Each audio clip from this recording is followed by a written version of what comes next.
Bonjour à tous, moi c'est Cheikh Mbacké Koli, full stack web développeur junior et passionné de tout ce qui touche au monde du dev. Pour le compte du programme EDASI, il a été question de développer une application web sur un objet métier incluant également l'authentification des utilisateurs et de faire le CRUD sur l'objet métier en tant que tel. Pour ce faire, j'ai utilisé comme stack de développement côté backend Spring Boot, c'est un framework de développement backend. Spring Boot qui nous permet également de développer des API sécurisés.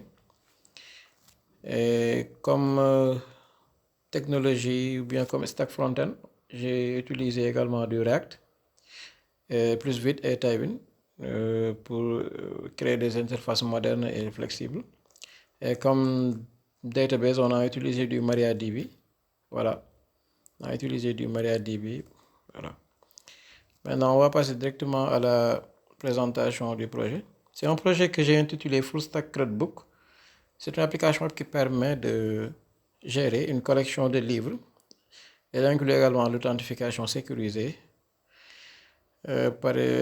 authentification sécurisée classique par email, mot de passe et une connexion simplifiée via Google OAuth 2 pour améliorer l'expérience utilisateur. Voilà. Là, on tombe sur le landing page qui est d'ailleurs très esthétique et moderne, qui donne un peu l'aspect à une bibliothèque. Voilà. Et on va passer directement à la présentation des fonctionnalités. Vous verrez directement que lorsque j'essaie d'accéder à la bibliothèque, il me redirige directement dans la page d'inscription pour me permettre de m'authentifier. On va essayer de créer un compte. Je le nomme Edasi.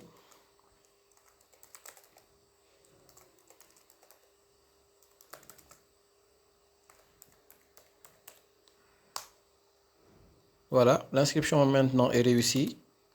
Vous pouvez maintenant vous connecter. Là, on tombe sur la page de connexion. On va entrer les mêmes identifiants.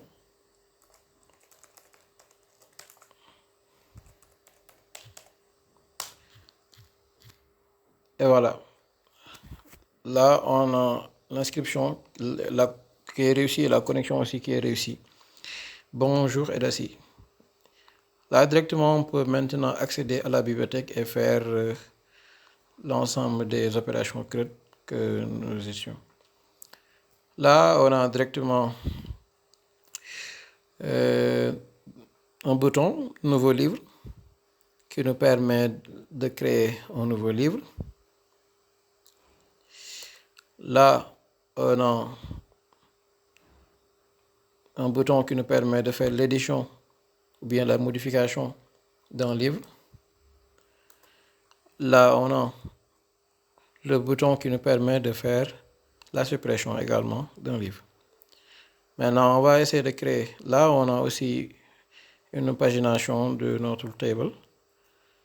Et j'ai également mis un filtre pour permettre la recherche, pour plus d'intuitivité et plus d'expérience, améliorer un peu l'expérience utilisateur. Voilà.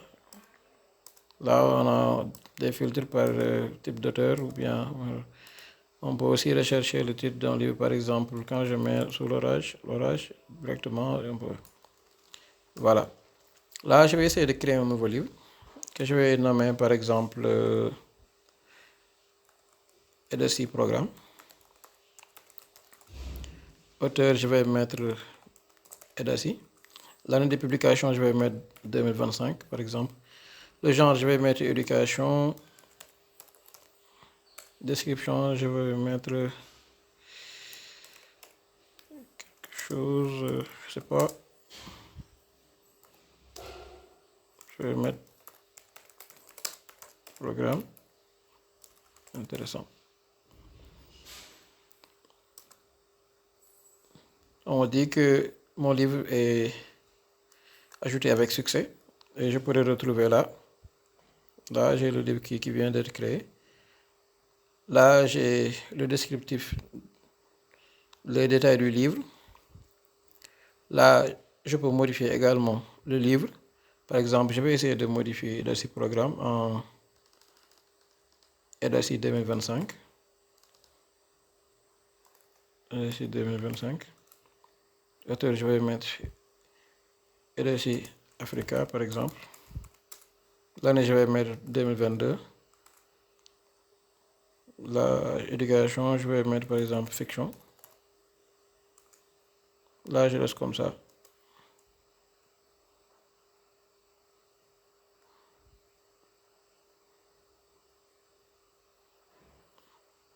Là, je vois directement que mes modifications ont été bien enregistrées. Et je peux même voir que RSI Africa est au niveau des auteurs pour permettre un filtre beaucoup plus intuitif. Là, je peux également le supprimer. Êtes-vous sûr de vouloir supprimer ce livre RSI 2025, cette action est réussie, pour permettre un peu de flexibilité et améliorer l'expérience utilisateur grâce à des interfaces qui sont là. On voit directement que mon livre a été supprimé avec succès. Voilà, je pense qu'on a fait le tour de cette fonctionnalité. Reste à montrer un peu la fonctionnalité de la connexion via Google OAuth 2. Voilà. Par exemple, là, je vais me déconnecter. On va se déconnecter. Là, la déconnexion réussie. Toujours mettre des toasts pour un peu indiquer les utilisateurs des actions qu'ils font.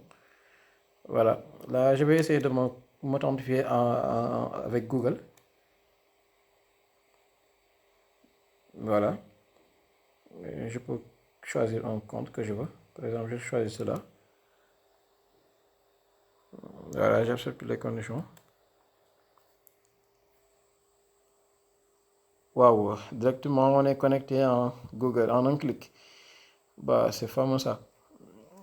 Bah, je pense qu'on a fait un peu le tour de ce qu'on, de ce que, du travail qui a été demandé. Bah, pour conclure, ce projet montre une application complète full stack avec une authentification sécurisée, intégration d'une authentification sociale et un code fonctionnel. Et pour les détails, après, on va laisser les détails dans le rythme du repo du GitHub. Merci.